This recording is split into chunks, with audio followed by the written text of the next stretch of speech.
I've read several instances of news outlets not airing stories simply out of fear of violating FCC policies, right? So they say, I can't figure out a way to kind of skirt around the restrictions that currently are the way the wind is blowing with the FCC, so I'm not going to cover it at all. This includes, stories about 9/11, deaths of soldiers in Iraq.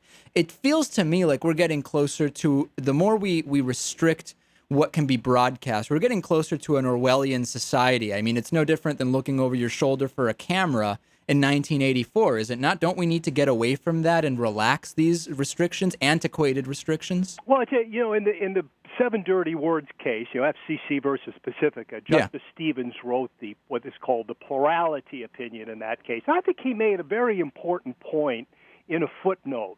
He said that rarely, and I'm paraphrasing perhaps a little too conservatively here, but I think it would be, but rarely, if ever, can an important thought not be expressed without the use of a vulgarism. I point to the floor, the floor of the Senate and the House. Rarely are you going to hear indecent language on the floor of the Senate or the House. In the House, there's actually a restriction on indecent language. The point being that when we're talking about the heart of free speech, which is communicating ideas, opinions, viewpoints, you don't have to use the F word to communicate a viewpoint.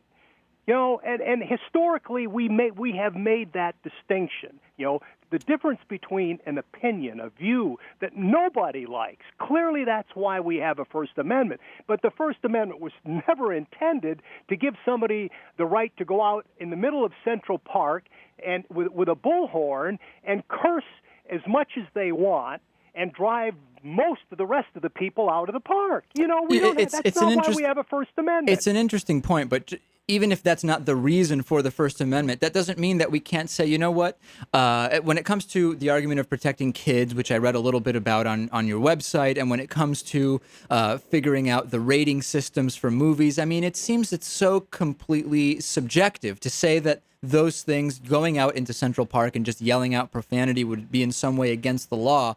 It's just something about it feels very antiquated and Puritan and outdated to me, does it not? I mean, I'm guessing you don't agree. Well, I tell you, unfortunately, I guess there isn't a whole lot of history to the broadcast indecency law.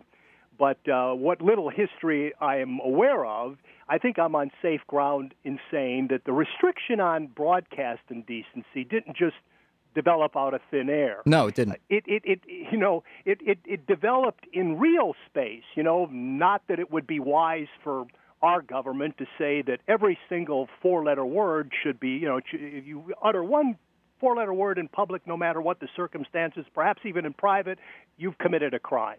I don't know if that, certainly, I don't think that has ever been the universal law in the United States. There may have been some very religious communities where that was true. I don't know. But the bottom line is that, if you were out in a public street or a public place and you started talking with dirty words, at some point, most assuredly, you could and would be arrested. So the broadcast medium comes along that, those restraints were simply applied to the broadcast medium. Fair enough. No, I follow that. I mean, in the last couple of minutes we have left here, do you think that the FCC should have any jurisdiction over satellite radio programming, like Howard Stern, for example? Well, I tell you, the distinction I make is between a subscription channel. Interesting. For a while it looked like they were. I don't know if you know the story of Opie and Anthony. Yeah. They had, sex in public place. Contest, and somebody tried to have sex in St. Patrick's Cathedral, and they got booted from their broadcast station. They went to satellite, and for a short period of time, I don't know if it was XM or the Sirius, but they were on a subscription channel. Right. And to me, that would have been the happy compromise. If you as an adult want to, listen to the kind of nonsense that Opie and Anthony and Howard Stern and other people like that.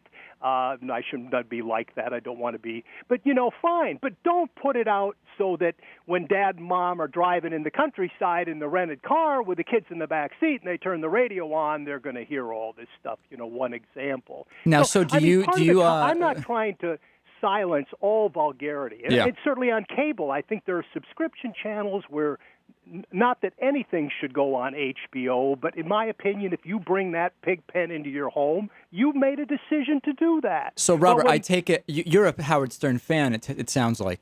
Oh, no, I'm not. But I tell you, it's never been my goal to ban the guy from society. I just, I for a while, if the courts had exercised a little more common sense than they're normally capable of in this area, I mean, Howard Stern would have, he'd have been on after midnight. That would have been fine with me. You want to talk like you're in a burlesque house, and that's the kind of content that Howard Stern puts out over the airwaves. Well, at bare minimum, you shouldn't be on in the daytime hours. Go into the midnight hour or be on a satellite station that the adults who want to listen to burlesque-type entertainment can tune you in. But what's funny? He shouldn't be broadcast out over the airwaves, whether it's from a station or a satellite. It's always funny to me. Conservative media groups and in general conservative groups seem so angry and against what Howard Stern does, yet they're completely aware of what he's doing. It's very obvious that he's very much on their radar. Isn't there something funny about that? Well, I tell you, thankfully, at least from my perspective, Howard Stern has pretty much fallen off the. Interesting. Radio shock jocks in general have pretty much fallen off the news focus. I was talking to somebody the other day who informed me they're still alive and well, but Howard Stern generates virtually no media coverage in terms of the content of his programs. I'm assuming he's as bad as he's ever been, but it's not generating the kind of publicity it generated when he was on broadcast radio. Well, we've been speaking with Robert Peters, president of Morality in Media. Thanks so much for calling in today. Thanks for having me. Okay, take care. Bye.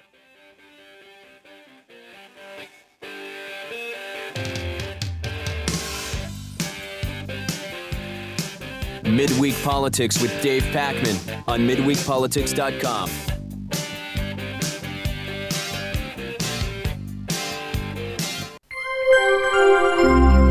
Midweek Politics is made possible in part by CSR Wire, the corporate social responsibility newswire at csrwire.com, by DIF Design, specializing in custom business websites at difdesign.com. To find out more about underwriting Midweek Politics, visit midweekpolitics.com.